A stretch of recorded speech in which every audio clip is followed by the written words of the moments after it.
Hey there, I'm Amy.Connell. Welcome to Graced Health, the podcast for women who want simple and grace-filled ways to take care of themselves and enjoy a little bit of chocolate in the process.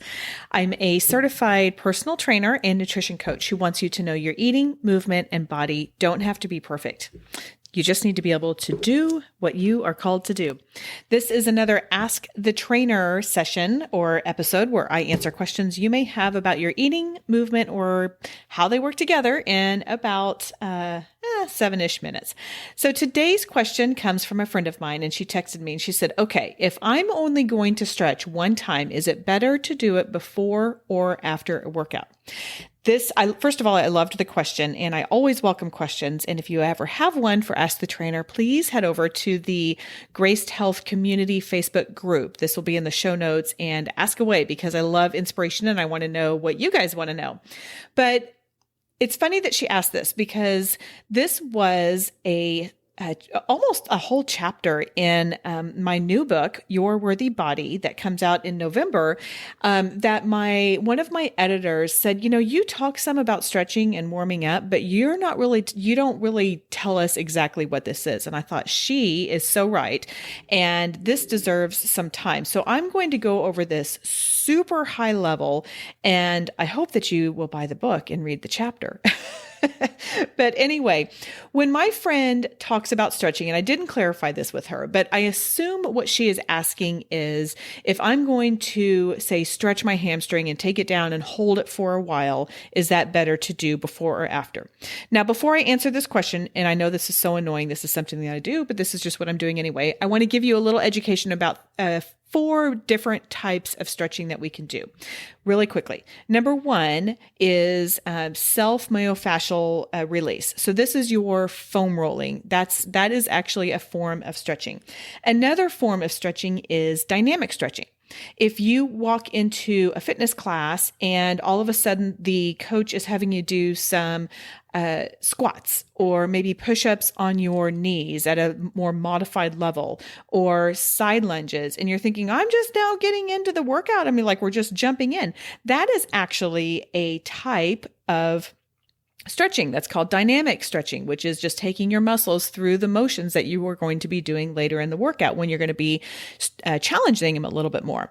Active stretching is a little bit more, active is a good word for it, but basically it is taking a muscle and lengthening a muscle while you are contracting another one. So if you take your foot and take your left foot, balance on your right foot, put your left foot in your hand, like back behind you, like doing a hamstring stretch, a quad stretch, and you press into that. So you're really creating that pressure and you're pressing your shoelaces into your hand, then you are actually going to be activating your hamstrings, which is the opposite muscle. And then you should be able to stretch that quad a little bit more. So there's a lot of different ways of that active stretching.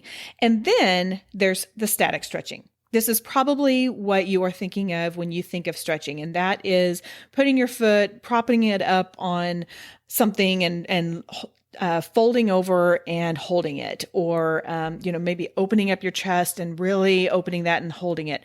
What that does when you hold that for about 30 seconds, science kind of tends to change, but right now it's 20 to 30 seconds. When you hold that for a little bit, that will release the muscle because your muscle now knows it's safe. Now, do you want to release, or another word is relax the muscle before you work out or after you work out? The answer is after you work out, because you don't want to relax the muscle before you're getting ready to do a whole bunch of jump squats or lunges or, whatever, chest press. I mean, you name it. You don't want to relax the muscle then before. You want to relax it after. So if you are going to take some time and really work yourself into a stretch and folding over and stretching those hamstrings or maybe your quads, your calves. By the way, your calves are probably really tight. They're one of the most common tight muscles that we have. So always a good idea to stretch your calves, maybe in a down dog position. But that is the time to do it, or the time to do that is after your workout. So if you're only doing one before or after, I recommend those longer static stretches after a workout.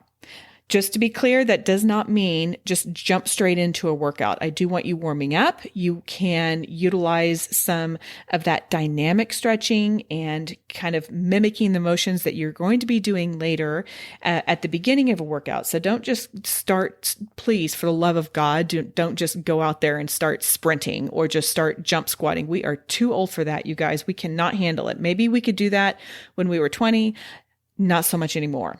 Or at least I can't. So please don't do that, but do mimic the motions that you're going to do. And then after, take that time and spend a little bit more time stretching those muscles. Okay, that is all for today. Go out there and have a graced day.